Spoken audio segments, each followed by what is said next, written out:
আল্লাহ বলেন, আমি আল্লাহ যাকে হেদায়েত দেই সেই হেদায়েত পায়, আর আমি আল্লাহ যাকে হেদায়েত দেই না, অর্থাৎ ওই ব্যক্তি হেদায়েতের মুর্শিদ পায় না, কোনো পথ প্রদর্শক পায় না। মায়ার নবী রহমাতুল লিল আলামিন নবী আমার যখন মানুষের ধারে ধারে গিয়া মানুষের কাছে কালেমার দাওয়াত দিতে শুরু করলেন, পয়গম্বর আমার মানুষের ঘরে ঘরে যখন কালেমার দাওয়াত দিতে শুরু করেছেন, ওই আরবের ইহুদি বেদিন বেঈমান কাফের মুশরিকরা মায়ার নবীর উপর এত পরিমাণ নির্যাতনের স্টিম রুলার চালু করে দিয়েছে। শুধু তাই না, মায়ার নবীকে একটা পর্যায়ে দুনিয়ার জমিন থেকে বিদায় করার সিদ্ধান্ত নিয়েছেন। নাউজুবিল্লাহ। মায়ার নবীকে দুনিয়ার জমিন থেকে বিদায় নেওয়ার সিদ্ধান্ত নিয়েছেন ইহুদি বেদিন বেঈমান মুশরিকরা। মায়ার নবীকে আমার আল্লাহ ইঙ্গিত নিয়ে দিলেন, ও নবী, আপনাকে হিজরত করতে হবে, আর মক্কা নগরীতে থাকা যাবে না। মায়ার নবী ইঙ্গিত পাওয়ার সাথে সাথে মায়ার নবীর মহাব্বতের সাহাবী আবু বকর রাদিয়াল্লাহু তাআলা আনহুর কাছে জানাইয়া দিলেন, আবু বকর, আমরা হিজরত করব, হিজরত করতে হবে, কিন্তু দিন ডেট বলেন নাই। মায়ার নবী তো ওই জিনিস বলতেন না যেটা আমার আল্লাহ জানাইতেন না। জোরে বলেন ঠিক কিনা? মায়ার নবী জানাইয়া দিলেন, আবু বকর, হিজরত করতে হবে, প্রস্তুতি নাও। মায়ার নবী রহমাতুল লিল আলামিন এরকম ভাবে যখন ওই বেদিন বেঈমানরা যখন কষ্ট নির্যাতন করতে শুরু করলো, নির্যাতনের স্টিম রুলার চালু করে দিল, সহ্য করা যায় না। মায়ার নবী রহমাতুল লিল আলামিন সাহাবা একরামদেরকে অনুমতি দিয়া দিলেন, ও সাহাবা একরাম, তোমরা যে যা পারো নিয়া তোমরা হিজরত করে মদিনার দিকে রওনা করে দাও। সুবহানাল্লাহ। মায়ার নবী রহমাতুল লিল আলামিন সাহাবা একরামদেরকে অনুমতি দিয়া দিলেন। কিতাবের মধ্যে আসছে, মক্কা থেকে মদিনায় হিজরত করেছেন যে সাহাবী, ওই সাহাবীর নাম হলেন আবু সালামা রাদিয়াল্লাহু তাআলা আনহু। আবু সালামা রাদিয়াল্লাহু তাআলা আনহু যখন মায়ার নবীর অনুমতি পেয়েছেন, আবু সালামা রাদিয়াল্লাহু তাআলা আনহু ঘরের মধ্যে গিয়া তার বিবিকে জানাইয়া দেয়, ও প্রাণের বিবি, আর মক্কা নগরীতে থাকা যাবে না, হিজরত করে মদিনার দিকে চলে যেতে হবে। আবু সালামা রাদিয়াল্লাহু তাআলা আনহুর বিবি, তিনি ছিলেন ওই আরবের বেদিন বেঈমান মুশরিকদের সন্তান ছিলেন, তিনি ছিলেন ইহুদিদের কন্যা। যখন তার শ্বশুর বাড়ির লোক জানতে পারলো তিনি হিজরত করে মদিনায় চলে যাবেন, আবু সালামা রাদিয়াল্লাহু তাআলা আনহুর শ্বশুর বাড়ির লোক জানাইয়া দিল, আবু সালামা, তুমি নিজের উপর বিজয় লাভ করতে পারো, অর্থাৎ তুমি চাইলে মক্কায় থাকতে পারো, আবার চাইলে তুমি মদিনায় যেতে পারো, কিন্তু শর্ত হলো আমাদের কন্যাকে এই মক্কা থেকে যেতে দিব না। তার শ্বশুর বাড়ির লোক জানাইয়া দিল যে, আবু সালামা, তুমি চাইলে হিজরত করতে পারো, তুমি চাইলে নাও করতে পারো, কিন্তু আমাদের কন্যাকে তোমরা নিয়ে যেতে পারবা না, নিয়ে যেতে পারবা না। আবু সালামা রাদিয়াল্লাহু তাআলা আনহু, তার শ্বশুর বাড়ির লোক সবাই ছিলেন বেদিন বেঈমান কাফের মুশরিক, কিন্তু আবু সালামার বিবিটা, তিনি বিবাহের সময় তিনি মুসলমান ইসলাম গ্রহণ করেছেন। এত পরিমাণ ভালোবাসতেন তার স্ত্রীকে, তার বিবিকে। যখন এই কথা জানাইয়া দিলেন, চোখ দিয়া অঝরে পানি পড়তে শুরু হয়ে গেল। যখন সিদ্ধান্ত দিয়া দিল, আবু সালামা রাদিয়াল্লাহু তাআলা আনহু সিদ্ধান্ত যখন দিয়া দিল হিজরত করে যেতে হবে, আবু সালামার শ্বশুর বাড়ির লোক তাকে যেতে দিবে না, তার কন্যাকে যেতে দিবে না। কিতাবের মধ্যে পাওয়া যায়, আবু সালামা রাদিয়াল্লাহু তাআলা আনহুর একটা ছোট্ট একটা বাচ্চা ছিল, ওই ছোট্ট বাচ্চাটা আবু সালামা রাদিয়াল্লাহু তাআলা আনহুর শ্বশুর বাড়ি যখন বাধা দিল তার কন্যাকে নেওয়ার জন্য, আবু সালামার বাবা মা তারাও সিদ্ধান্ত দিয়া দিল, এ আবু সালামার শ্বশুর শাশুড়ি শুনো, তোমরা যেমনি ভাবে তোমাদের কন্যাকে মদিনায় হিজরত করতে দিবে না, তবে যে সন্তানটা আছে এই সন্তানটা তো আবু সালামার সন্তান, এই সন্তানটা বাবার সাথে থাকবে। জোরে বলেন ঠিক কিনা? তোমরা যেরকম ভাবে তোমাদের কন্যাকে নিতে দিবে না, আমাদের নাতিকে অর্থাৎ আবু সালামার মেয়ে আমাদের সাথে থাকবে, তোমাদের সাথে যাইতে দিব না। এ কথা যখন জানাইয়া দেয়, কিতাবের মধ্যে আসে ওই ছোট বাচ্চা, দেখেন সমাজের মধ্যে যখন স্বামী স্ত্রী যখন ডিভোর্স হয়ে যায়, ওই কোর্টের মধ্যে যখন একটা সন্তান থাকে, ওই সন্তানটা বাবাও নিতে চায়, মাও নিতে চায়, বাবার বাড়ির লোকেও নিতে চায়, এরকম ভাবে নানার বাড়ির লোকেরাও নিতে চায়। যখন এই সন্তানটা আবু সালামা রাদিয়াল্লাহু তাআলা আনহুর ছোট্ট সন্তানটা, দুই পক্ষ যখন টানাটানি করতেছে, শ্বশুর বাড়ির লোক ওই দিকে টানে, এরকম ভাবে আবু সালামার মা বাবার লোক তারাও এই দিকে টানে। যখন ছোট বাচ্চাটাকে টানাটানি করতেছে, কিতাবের মধ্যে আসে ছোট বাচ্চাটার দানাটা এরকম ভাবে উঠে গেছে, ব্যথা পেয়ে গেছে। আবু সালামা রাদিয়াল্লাহু তাআলা আনহু এই ছোট্ট বাচ্চার নির্যাতন সহ্য করতে পারে না। আবু সালামা রাদিয়াল্লাহু তাআলা আনহু জানাইয়া দিল, আমার সন্তানটা আপনাদের কাছেই থাকবে, আমি তার কষ্ট সহ্য করতে পারি না। কিতাবের মধ্যে আসছে আবু সালামা রাদিয়াল্লাহু তাআলা আনহু এত পরিমাণ দুঃখ কষ্ট নিয়ে, বুক ভরা কষ্ট নিয়ে ওই জায়গা থেকে মা বাবাকে ত্যাগ করে, শ্বশুর শাশুড়িকে ছেড়ে, নিজের মাতৃভূমি ছেড়ে, ও যুবক ভাই ও বাবা আমার, যখন আপনাদের এলাকা থেকে কোনো একটা সন্তান যখন বিদেশের জমিনে যায়, এত ভিআইপি এলাকা, তারপরেও এই নিজের মাতৃভূমি ছেড়ে যখন চলে যাবে বিদেশের জমিনে, মা বাবা আপনজন এরকম ভাবে নিজের মাতৃভূমি মহাব্বত ছেড়ে যেতে চায় না, চোখ দিয়ে অজরে পানি পড়ে। জোরে বলেন ঠিক কিনা? এরকম ভাবে আবু সালামা রাদিয়াল্লাহু তাআলা আনহু তার আপনজন মা বাবা, সন্তান, স্ত্রী, যে স্ত্রীকে সবচাইতে বেশি মহাব্বত করত, একজন স্বামী স্ত্রীকে সর্বোচ্চ মহাব্বত করে, যখন সবাইকে বিসর্জন দিয়ে ত্যাগ করে নিজের মাতৃভূমি ছেড়ে মদিনার দিকে রওনা, দুই চোখ দিয়ে এমন অঝরে পানি পড়তেছে, এরকম ভাবে উনি হিজরত করে মদিনার দিকে চলে গেছেন। কিতাবের মধ্যে পাওয়া যায় আবু সালামা রাদিয়াল্লাহু তাআলা আনহু যে স্থানের মধ্যে তার সন্তানটাকে টানা হেসরা করা হচ্ছিল, প্রতিদিন সকালবেলা এসে ওই জায়গার মধ্যে কান্না করতেই থাকে, সন্ধ্যা পর্যন্ত কান্না করে, সন্ধ্যার সময় আবার প্রতিদিন মদিনার দিকে চলে যায়। কিতাবের মধ্যে পাওয়া যায় একদিন দুই দিন না, একটি বছর প্রতিদিন ওই স্থানে সকালবেলা এসে সন্ধ্যা পর্যন্ত কান্না করে আবার মদিনায় চলে গিয়েছে। কি পরিমাণ কষ্ট পেয়েছে নবীর সাহাবায়ে কেরামগণ, কি পরিমাণ মায়া, কি পরিমাণ ভালোবাসা, কি পরিমাণ আল্লাহর আদেশ। আল্লাহর আদেশ মানার ক্ষেত্রে তারা বিন্দু পরিমাণ পিছায় থাকেন নাই। আবু সালামা রাদিয়াল্লাহু তাআলা আনহু হিজরত করলেন, এরকম ভাবে সাহাবায়ে কেরাম দলে দলে হিজরত করে মদিনার দিকে চলে যাচ্ছে। ওই সময়ের মধ্যে আরবের বেদিন বেঈমান ইহুদি মুশরিকরা তারা এরকম ভাবে আবু জাহেল, আবু লাহাব, উতবা, সাইবা, তারা সবাই সকালে চিন্তা করতেছে মুহাম্মদের সাহাবায়ে কেরাম যেরকম ভাবে দলে দলে হিজরত করতেছে, এরকম যদি যেতে থাকে তাহলে আরবের জমিনটা একেবারে ফাঁকা হয়ে যাবে। জোরে বলেন ঠিক কিনা?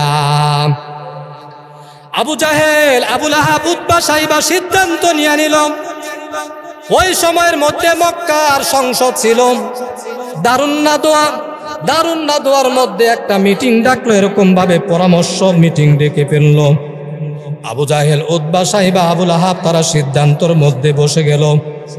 ওই সময়ের মধ্যে কিতাবের মধ্যে পাওয়া যায় দারুন নাদওয়ার গেটের মধ্যে খুব সুন্দর আকৃতি বড় শায়েখ সেজে, বড় হুজুর সেজে মিস্টার ইবলিস মানুষের রূপ ধরে দাঁড়াইয়া রয়েছে। কে? মিস্টার ইবলিস, আমাদের বন্ধু। তিনি এরকম ভাবে দারুন নাদওয়ার গেটের মধ্যে বড় শায়েক বড় বুজুর্গ সেজে এরকম ভাবে সবচাইতে ভিআইপি সেজে দাঁড়ায় রয়েছে। সবাই সকল নেতা কর্মীরা ইহুদি বেদিন বেঈমান লিডাররা তারা প্রশ্ন করে, সবাই সবাইকে চিনি, তোমাকে তে চিনি না। ইবলিস উত্তর দেয়, আমি হলাম নজদের অবস্থানের লোক। বলে, আমি হলাম নজদের অধিবাসীর লোক। তখন সবাই বলো, আহলান সাহলান, ভিতরে আসেন, কোনো সমস্যা নাই। বলে, মুহাম্মদকে মক্কার জমিন থেকে একেবারে বিদায় করে দিতে হবে। জোরে বলেন নাউজুবিল্লাহ। একেবারে দেশান্তরিত করা হবে, দেশ থেকে তাড়াই দিতে হবে।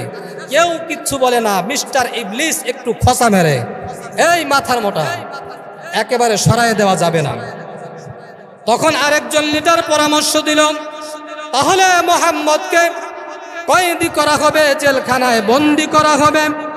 কেউ কোনো পরামর্শ দেয় না, কোনো কথা বলে না। মিস্টার ইবলিস আরেকটা খোঁচা মারলো, বলে, মাথা মোটার দল, যদি মুহাম্মদকে জেলখানায় আটকায় রাখা হয়, মুহাম্মদের যারা অনুসারী তারা বড় পাগল, মুহাম্মদের জন্য এত পরিমাণ পাগল, তারা নিজের জানটা কুরবানি করে, নিজের জান দিয়ে তাকে একেবারে জেল ভেঙ্গে তাকে বের করে নিয়ে যাবেন। জোরে বলেন সুবহানাল্লাহ।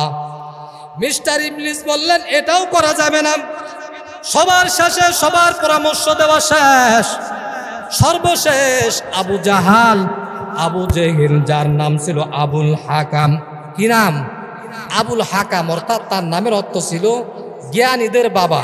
এত পরিমাণ জ্ঞান যে আল্লাহ ওরা তার রাসূলকে মানতে ভুলে গেছে, ঠিক কিনা? আবু জাহেল এত পরিমাণ জ্ঞানী ছিলেন, কিন্তু আল্লাহ ও তার রাসূলের জ্ঞান ছিল না। এজন্য তার নাম রাখা হয়েছে আবু জাহেল, অর্থাৎ মূর্খের পিতা। আবু জাহেল সর্বশেষ সিদ্ধান্ত দিয়ে দিল, আবু জাহেল সর্বশেষ পরামর্শ দিল, বলে, মুহাম্মদকে একেবারে জমিন থেকে বিদায় করে দিতে হবে। জোরে বলেন নাউজুবিল্লাহ। মিস্টার ইবলিস বলে, হ্যাঁ এটাই রাইট, একেবারে জমিন থেকে বিদায় করে দেওয়া হবে। এত পরিমাণ সিদ্ধান্ত চক্রান্ত করে ফেলল কাফের বেদিন বেঈমান মুশরিক। আমার আল্লাহ জানাইয়া দেয়, ওয়ামা কারু ওয়ামা কারাল্লাহ, ওয়ামা কারু ওয়ামা কারাল্লাহ, ওয়াল্লাহু খায়রুল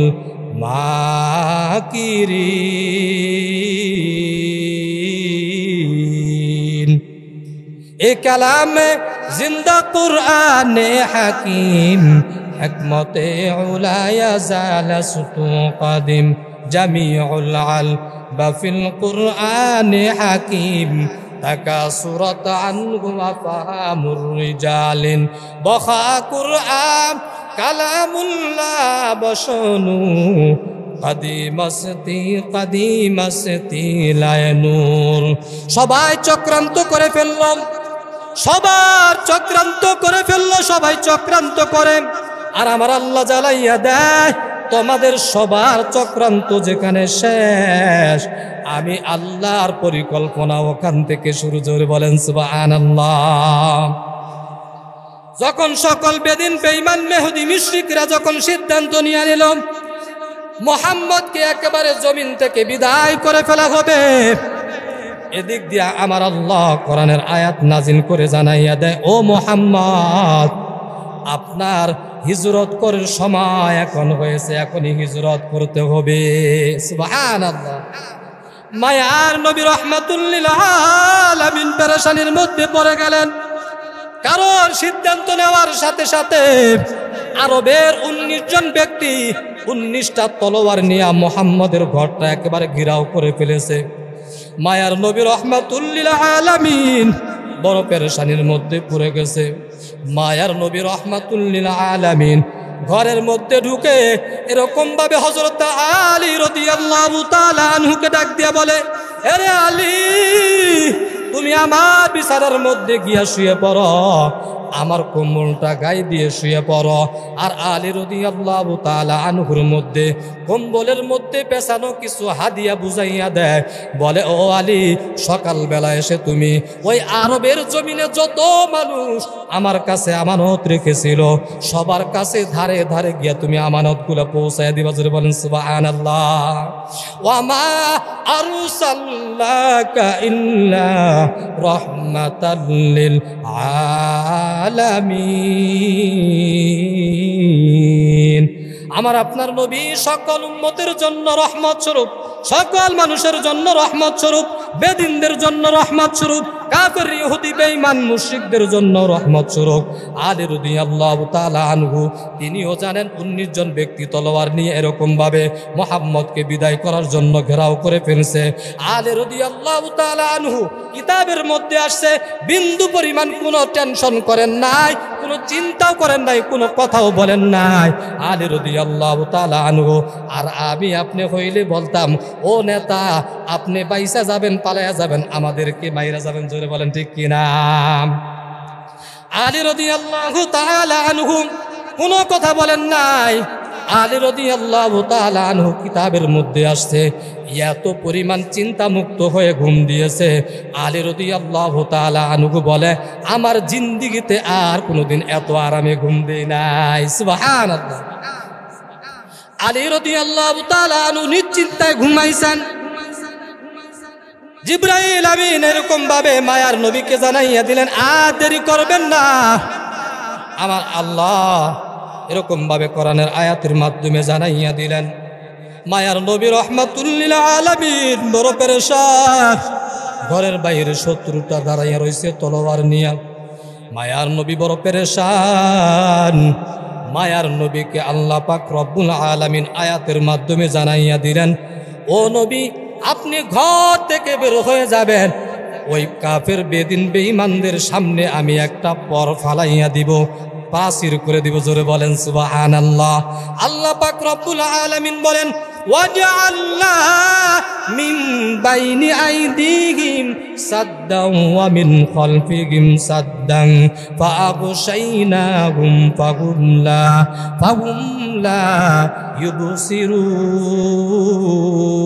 ইউবসিরুন। হে নবী, আপনি টেনশন করবেন না, আমি প্রাচীর বানাইয়া দিব তাদের সামনে দিয়ে। মায়ার নবী যখন বের হবেন তখন বিন্দু পরিমাণ একটু ভয় করতেছে। আমার আল্লাহ জানাইয়া দেয়, ও নবী, আপনি এক খামসা বালু এরকম ভাবে পাথরের গুড়াগুলা বালুর গুলা হাতের মধ্যে নিয়ে নেন। মায়ার নবী হাতের মধ্যে নিলেন, নিয়ে বলেন, ওয়াজআলনা মিন বাইনি আইদিহিম সাদ্দাও ওয়া মিন খালফিহিম সাদ্দান ফাআগশাইনাহুম ফাহুম লা ইউবসিরুন। এই আয়াতটা পাঠ করে আপনি ফু দিয়া আপনি এরকম ভাবে ছিটাইয়া দেন। মায়ার নবী ছিটাইয়া দিলেন। আমার আল্লাহ বলেন, ওয়ামা উমিরতু ওয়ামা রামাইতা ইদ রামাইতা ওয়ালাকিন্নাল্লাহ রামা। হে নবী, আপনি ছিটাইয়া দেন, ছিটাইয়া দেওয়ার দায়িত্ব আপনার। আর আমার আল্লাহ, আমি আল্লাহর দায়িত্ব হলো তাদের প্রত্যেকের চোখের মধ্যে এরকম ভাবে লাগাইয়া দেওয়া।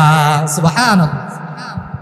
মায়ার নবী যখন বালুগুলো ছিটাইয়া দেয়, আমার আল্লাহ কুদরতি ভাবে এরকম ভাবে শত্রুদের চোখের মধ্যে বালু দিয়া দিল। এরকম ভাবে প্রত্যেকটা শত্রু চোখ ঘষ্টাইতেছে। মায়ার নবী রাহমাতুল লিল আলামিন ঘরের দরজায় যখন ঘর থেকে বের হইলেন, আর কাবার চেহারাটা সামনে পড়ে গেল। কাবার দিকে তাকাইয়া মায়ার নবী বলেন, হে রে বাইতুল্লাহর কাবা, আমার মন চাই না রে কাবা, এই মাতৃভূমি ছেড়ে চলে যাইতে মদিনায় আমার মন চায় না। এরে কাবা, তোমাকে দেখলেই তো আমার গুনাহ মাফ হয়ে যায়। এরে বাইতুল্লাহর কাবা, বিন্দু পরিমাণ আমার মন চায় না, কিন্তু আল্লাহর নির্দেশ, আমাকে হিজরত করতে হবে। এরকম ভাবে দুঃখ ভরা নিয়ে ঘর থেকে বের হয়ে গেল। ঘর থেকে বের হইয়া ওই রাত্রে গিয়া এরকম ভাবে হযরত আবু বকর রাদিয়াল্লাহু তাআলা আনহুর ঘরের সামনে গিয়া এরকম ভাবে ঘরের দরজায় যখন আওয়াজ দেয়, গভীর রাত্রে আওয়াজ দেওয়ার সাথে সাথে আবু বকর দরজা খুলে দেয়। জোরে বলেন সুবহানাল্লাহ। মায়ার নবী রাহমাতুল লিল আলামিন ডাক দিয়ে বলে, রে আবু বকর, গভীর রাত্র হয়ে গিয়েছে, আমি ডাক দিয়েছি, বিন্দু পরিমাণ দেরি করো নাই। তুমি কি রাত্রের বেলা ঘুম দাও নাই, একটু ঘুমাও নাই? আবু বকর রাদিয়াল্লাহু তাআলা আনহু ডাক দিয়া বলে, ও মায়ার নবী, ও প্রাণের নবী আমার, আল্লাহর জাত ও সিফাতের কসম, আল্লাহর কসম, আপনি 6 মাস পূর্বে বলেছেন ও আবু বকর তোমাকে আমার সাথে হিজরত করতে হবে। ওই 6 মাস পূর্ব থেকে আজ পর্যন্ত আল্লাহর জাত ও সিফাতের কসম আমি একদিনও বিছানার সাথে এরকম ভাবে পিঠটা লাগাই নাই।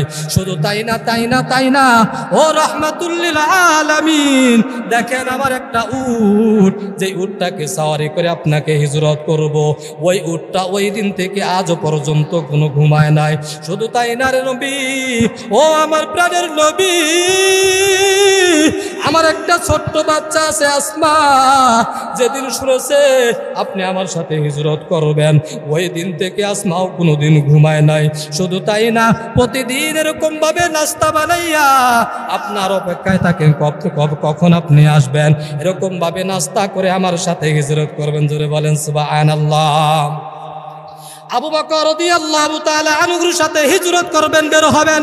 মায়ার নবী এরকম ভাবে ভয়, কারণ মায়ার নবী যে রাস্তা দিয়ে হাঁটতেন ওই রাস্তা এরকম ভাবে মেশক আম্বরের ঘ্রাণে মুখরিত হয়ে যেত। যদি এখন ঘর থেকে বের হয়, ওই বেঈমানরা এরকম ভাবে মেশক আম্বরের ঘ্রাণ পাইয়া এরকম ভাবে মায়ার নবীকে ধাওয়া করবেন, এরকম ভাবে দুনিয়ার জমিন থেকে বিদায় নেওয়ার সিদ্ধান্ত নিয়ে নেবেন। মায়ার নবী রাহমাতুল লিল আলামিন এরকম ভাবে ভীতু সরজায় আছে। আমার আল্লাহ পাক রব্বুল আলামিন কোরআনের আয়াতের মাধ্যমে জানাইয়া দেয়, ওয়াকুর রাব্বি আদখিলনি মুদখালা সিদকিন ওয়াজআলনি মুখরাজা ওয়াজআলনি মিন লাদুনকা সুলতানা ওয়া কুরআনাম মুবিনা ওয়াকুর রাব্বি আদখিলনি মুদখালা সিদকিন ওয়া আখরিজনি মুখরাজা সিদকিন ওয়াজআলনি মিন লাদুনকা সুলতানান নাসিরা। ও নবী, আপনি কোনো পেরেশানি হবেন না, কোনো টেনশন করবেন না, কারণ আমি আল্লাহ ওই বেদিন বেঈমানদের এরকম ভাবে তাদেরকে বধির বানাইয়া দিব। তারা চোখেও দেখবে না, নাকের গ্রাম তাদের পাবে না, এরকম ভাবে কানেও শুনবে না। মায়ার নবী রাহমাতুল লিল আলামিন আবু বকর রাদিয়াল্লাহু তাআলা আনহুকে এরকম ভাবে নিয়ে হিজরত করতে শুরু করলেন। কিতাবের মধ্যে আসছে মায়ার নবী ভাই এরকম ভাবে যখন মরুভূমির মধ্যে হাঁটবে, ঘর থেকে বের হয়ে যাবে, ওই বেদিন বেঈমানরা সকালবেলা বালুর মধ্যে পায়ের ছাপ দেখে তারা এরকম ভাবে চিহ্ন দেখে যাবে। মায়ার নবী রাহমাতুল লিল আলামিন পুরো পা জমিনের মধ্যে ফালায় নাই। মায়ার নবী রাহমাতুল লিল আলামিন 2টা আঙ্গুলের উপর ভর করে হাঁটতেছে, এরকম ভাবে কষ্ট করে যখন হাঁটতেছে, আবু বকর রাদিয়াল্লাহু তাআলা আনহু খেয়াল করে দেখলেন মায়ার নবী 2 আঙ্গুলের উপর ভর করে যখন হাঁটতেছে, পায়ের মধ্যে ঠসা পড়ে গেছে। আবু বকর রাদিয়াল্লাহু তাআলা আনহু মায়ার নবীর কষ্ট সহ্য করতে পারে না। আবু বকর রাদিয়াল্লাহু তাআলা আনহু ডাক দিয়া বলে, ও আমার নবী, একটু কষ্ট করে আপনি আমার পিঠের মধ্যে উঠেন। মায়ার নবী রাহমাতুল লিল আলামিন যখন পিঠের মধ্যে উঠলেন, আবু বকর রাদিয়াল্লাহু তাআলা আনহু বৃদ্ধা মানুষ, বয়স্ক, মায়ার নবীকে পিঠের মধ্যে নিয়ে দৌড় দিতেছে, এরকম ভাবে মরুভূমির মধ্যে হাঁটতেছে। হাঁটতে এরকম ভাবে জাবাইলে সুর একটা পাহাড় আছে, ওই পাহাড়ের সামনে যখন চলে গেল, মায়ার নবী রাহমাতুল লিল আলামিন আবু বকর রাদিয়াল্লাহু তাআলা আনহুকে ডাক দিয়া বলে, ও আবু বকর, একটু দাঁড়াও, একটু বিশ্রাম নেই। আবু বকর রাদিয়াল্লাহু তাআলা আনহু মায়ার নবীকে যখন ডাকলেন, মায়ার নবীকে ডাক দিয়া বলে, পয়গম্বর, খবরদার ওই গুহার মধ্যে আপনি ঢুকবেন না, বাহিরে দাঁড়াইয়া থাকেন, কারণ ওই গুহার মধ্যে কীট পতঙ্গ থাকতে পারে, আপনাকে দর্শন করে ফেলবে, এরকম ভাবে শত্রুরাও থাকতে পারে। মায়ার নবী বাহিরের মধ্যে দাঁড়াইয়া থাকলেন। আবু বকর রাদিয়াল্লাহু তাআলা আনহু ওই গুহার মধ্যে ঢুকে ঢুকে এরকম ভাবে গুহাটা সুন্দর করে পরিষ্কার করে ফেললেন। পরিষ্কার করতে করতে কয়েকটা ছিদ্র দেখা যায়, যদি ছিদ্রগুলো বন্ধ না করে দেয় তাহলে সাপ কীট পতঙ্গ এসে মায়ার নবীকে দর্শন করতে পারে। আবু বকর রাদিয়াল্লাহু তাআলা আনহু এরকম ভাবে আবু বকর তার নিজের পোশাকটা ছিঁড়ে ওই ছিদ্রগুলো বন্ধ করে দেয়। বন্ধ করতে করতে তার পোশাকটা শেষ হয়ে গেছে, আরেকটা ছিদ্র বাকি আছে। কোনো পোশাকের কোনো ব্যবস্থা নাই, কোনো কাপড়ের ব্যবস্থা নাই, ছিদ্র বন্ধ করার কোনো ব্যবস্থা নাই। আবু বকর রাদিয়াল্লাহু তাআলা আনহু এরকম ভাবে পা দিয়ে ছিদ্রটা বন্ধ করে মায়ার নবীকে ডাক দেয়, ও রাহমাতুল লিল আলামিন, একটু গুহার মধ্যে কষ্ট করে আসেন, উপযুক্ত হয়েছে। মায়ার নবী রাহমাতুল লিল আলামিন ক্লান্ত শরীর, একেবারে পায়ের মধ্যে খসা পড়ে গেছে। মায়ার নবী আবু বকর রাদিয়াল্লাহু তাআলা আনহুর উরুর মধ্যে মাথাটা দিয়ে এরকম ভাবে ঘুমাইয়া গিয়েছে। যখন মায়ার নবী ঘুমাইয়া গিয়েছেন, হঠাৎ করে একটা সাপ এরকম ভাবে গুহার বাহির থেকে মায়ার নবীকে দেখার জন্য এসেছেন। প্রতিটা ছিদ্রের মধ্যে গিয়া দেখে কাপড় দিয়া মুখ বন্ধ করা। মায়ার নবীকে দেখার জন্য পাগল এর নবীর উম্মতের দল। আজকে আমরা মানুষ হয়ে মায়ার নবীকে চিনতে পারলাম না, অথচ কীট পতঙ্গ মায়ার নবীর জন্য পাগল। এরকম ভাবে হরিণী পাগল, বাঘ পাগল, ভাল্লুক পাগল, জঙ্গলার হিংস্র প্রাণী পর্যন্ত মায়ার নবীর জন্য পাগল। মায়ার নবীকে দেখার জন্য সাপ এসেছে। মায়ার নবী যখন আবু বকরের পায়ের কারণে যখন দেখতে পারে না, কিতাবের মধ্যে আসছে ওই সাপটা বিষাক্ত সাপ আবু বকর রাদিয়াল্লাহু তাআলা আনহুর পায়ের মধ্যে দংশন করে ফেলেছে। মায়ার নবী রাহমাতুল লিল আলামিন ঘুমাইতেছে, আবু বকর রাদিয়াল্লাহু তাআলা আনহুর পায়ের মধ্যে যখন দংশন করে ফেলেছে, আবু বকর রাদিয়াল্লাহু তাআলা আনহু এত পরিমাণ ব্যথা সহ্য করা যায় না, বিন্দু পরিমাণ সহ্য করা যায় না। আবু বকর রাদিয়াল্লাহু তাআলা আনহুর দুই চোখ দিয়ে বেয়ে বেয়ে যখন দুই ফোঁটা পানি মায়ার নবী রাহমাতুল লিল আলামিনের চেহারা মুবারকের মধ্যে যখন পড়ে গেলেন, দুই ফোঁটা পানি, চোখের পানি মায়ার নবীর চেহারার মধ্যে পড়ার সাথে সাথে মায়ার নবীর ঘুম ভেঙে যায়। জোরে বলেন সুবহানাল্লাহ। মায়ার নবী ডাক দিয়া বলে, রে আবু বকর, ওই মাতৃভূমি ত্যাগ করে এসেছো, এরকম ভাবে সম্পদের মহাব্বত, সন্তানের মহাব্বতে পড়ে গেছো, আল্লাহর জাত ও সিফাতের কসম। আবু বকর ডাক দিয়া বলে, ও পয়গম্বর আমার, আল্লাহর জাত ও সিফাতের কসম, বিন্দু পরিমাণ মাতৃভূমির জন্য কাঁদিনা, বিন্দু পরিমাণ সন্তানের জন্য কাঁদিনা, বিন্দু পরিমাণ সম্পদের জন্য কাঁদিনা, তাহলে তোমার চোখ দিয়া কেন পানি পড়ে? আবু বকর রাদিয়াল্লাহু তাআলা আনহু যখন পাটা সরাইয়া ফেললেন, এরকম ভাবে সাপটা ভিতরের মধ্যে ঢুকে এরকম ভাবে ফেনা ধরে মায়ার নবীকে এরকম ভাবে সালাম দিতেছে। মায়ার নবীকে যখন সাপ সালাম দেয়, মায়ার নবী কিতাবের মধ্যে আসছে সালামের জবাব নেয় না, আর বলে, সাপ তোমার সালামের জবাব আমি নিব না। মায়ার নবী যখন এই কথা বলল, আমার আল্লাহ ওই সাপের জবান খুলে দিলেন। জোরে বলেন সুবহানাল্লাহ।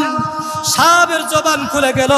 সাপ ডাক দিয়া বলে, ও পয়গম্বর, বেয়াদবি মাফ করবেন, আমি ইচ্ছা করে দংশন করি নাই, কামড় দেই নাই, আমি কামড় দিতে চাই নাই। প্রতিটা ছিদ্রর মুখে গিয়া দেখলাম কাপড় দিয়া লাগানো। যখন দেখলাম এটা একটু নরম নরম লাগে, আমি তখন দংশন করেছি। কারণ আমি ওই পূর্বপুরুষদের, পূর্বে ইহুদি, বেঈন, বেঈমান, এরকম তাদের পাদ্রীদের থেকে শুনেছি, এরকম ভাবে গারে সাবুরের মধ্যে মায়ার নবী রাহমাতুল লিল আলামিন এখানের মধ্যে আসবেন, আবু বকর সহ আসবেন, 3 দিন এখানে অবস্থান করবেন। আমি ওই দিন সংবাদ শুনেছি, ওই দিন থেকে মায়ার নবী আপনাকে দেখার জন্য বড় পাগল। সাপ ডাক দিয়া বলে, পয়গম্বর, আপনাকে দেখার জন্য বড় পাগল। আপনি যখন আপনার চেহারাটা দেখতে পাই না, আমি পাগল হয়ে গিয়েছি, আমি বেকুরার হয়ে গিয়েছি। ও পয়গম্বর, আপনি আমাকে মাফ করে দেন। মায়ার নবী ডাক দিয়া বলে, সাপ তোমাকে আমি মাফ করব না, যদি আবু বকর মাফ করে তাহলে তোমাকে মাফ করা হবে। কিতাবের মধ্যে পাওয়া যায় আবু বকর রাদিয়াল্লাহু তাআলা আনহু এরকম ভাবে মাফ করে দিয়েছেন। জোরে বলেন সুবহানাল্লাহ। এরে মরিচকুরির মুসলমান ও যুবক ভাই, যেই মায়ার নবীর জন্য জন্য সাহাবা একরাম এত পরিমাণ পাগল যে নবীর জন্য জান পর্যন্ত দিয়া দিল। আজকে আমরা নবীর উম্মত হইয়া আমরা তো আশিক দাবি করি, অথচ নবীর সুন্নাত আমাদের দাড়িটা নাই। এরকম ভাবে আল্লাহ পাকের হুকুম পালনের ক্ষেত্রে পিছাইয়া এর যুবক ভাই ও পদ্মার আড়ালের মা ও বাবা, আমরা কয়দিন দুনিয়ার মধ্যে থাকবো, চক্ষুটা বন্ধ হয়ে গেলে আমাদের সামনে বিশাল বড় হাসর, বিশাল বড় মিজান, বিশাল বড় পুলসিরাত। এর নবীর উম্মতের দল ওই এক মুহূর্ত আজাহার নামের আযাব সহ্য করার ক্ষমতা নাই। মায়ার নবীর সুপারিশ সারা জান্নাতে যাওয়ার কোনো ক্ষমতা নাই। এরে বাবা, এজন্য বলি আর জীবনে কোনোদিন গুনাহ করব না, মায়ার নবীর সুন্নতগুলা মহাব্বত করব, আর মায়ার নবীর আদর্শ থেকে এরকম ভাবে আদর্শগুলো আমরা নিজের জীবনে বাস্তবায়ন করব।